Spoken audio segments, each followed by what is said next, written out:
It's the weekend, July 8th and 9th. The sun is in Cancer and the moon is in Scorpio. They're both water signs, automatic trine. The sun and the moon are in water and Neptune.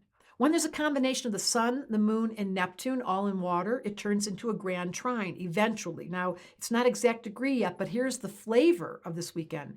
It's beautiful, it's sensitive, it's tender. This is when you go and you do yoga, or you go outside and you do paddle boarding, or you want to be outside with a suntan, or you're on your bicycle, because we're in the summer and it's got this beautiful, calm energy. Now, at worst, when the moon's in Scorpio, you're going to feel awfully moody. And the sun's in Cancer. If a baby were born with this, they could be a crybaby. And that's what happens. We get embarrassed. Humans get embarrassed. I've been talking about this during Cancer. Like, why do I have to feel all this? Why? Because it's only the human that has the memory to cry over things. Animals, there are some animals, a memory like an elephant, who will actually go back to the place where the elephant's partner died, and they'll do a mourning process year after year. But generally speaking, we don't all have memories like elephants. So as humans, we feel and we miss people. And that could easily be what happens during a moon in Scorpio. I just want to announce that on the weekend of the 16th, 17th, and 18th in Boulder, I am going to be live doing a keynote address at a Hanuman festival. It is a yoga festival in Boulder. We're going to give you the link. And if you want to come see me in person and spend a weekend eating farm to table food, it's at a farm, doing yoga, and hearing me speak about how do we deal with emotional wisdom. It's my favorite topic.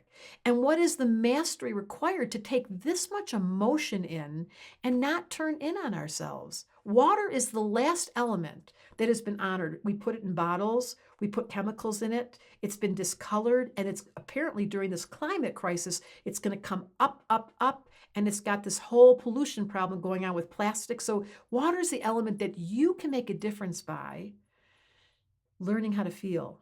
Permission to be sad without getting too depressed. Permission to be sensitive without getting caught in the anxiety. How do you do that? That's what I'll be talking about, emotional wisdom. So Mercury's in Cancer. It's squaring that Jupiter, Mars, and Aries. It creates a little more tension. So if this weekend with the moon in Scorpio, you've got that angst going on, it's a symptom of you not knowing how to manage your sensitivity. If a baby were born with sun in Cancer and moon in Scorpio, and it was a wise being who was taught at a young age how to meditate, how to be still, if it was held and there was calm, and it knew how to use soft music or really good smells to create a softness, they wouldn't be moody and grumpy and dealing with anxiety. We just don't have a technology. This is one of my greatest callings, helping us with emotional wisdom. Because when you've been through the worst, which is what happens to Cancers, they have a hard story somewhere, and Scorpio has seen the darkest, and you realize that your job is to be the healer, to be the one that makes the difference, to hold the people, the child, the friend, and say, I got you. If you can't give that to yourself, it's hard to give it to another.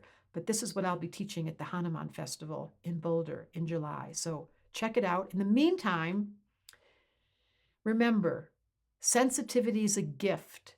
While it can present as a real heavy, what's that word? Curse. It's actually a gift in disguise once you realize how to manage your sensitivity. I wonder how many of you have been cursed by it and how many of you have learned to use your sensitivity for pure love. Astrology Answers wanted me to ask you that. If you enjoyed this video and you want to learn more about the 4 elements, which is my favorite topic to talk about, what is your missing element is a question we'll ask, and then discover how to create more balance in your life, just click the link in the description to get instant access to my free elemental video series.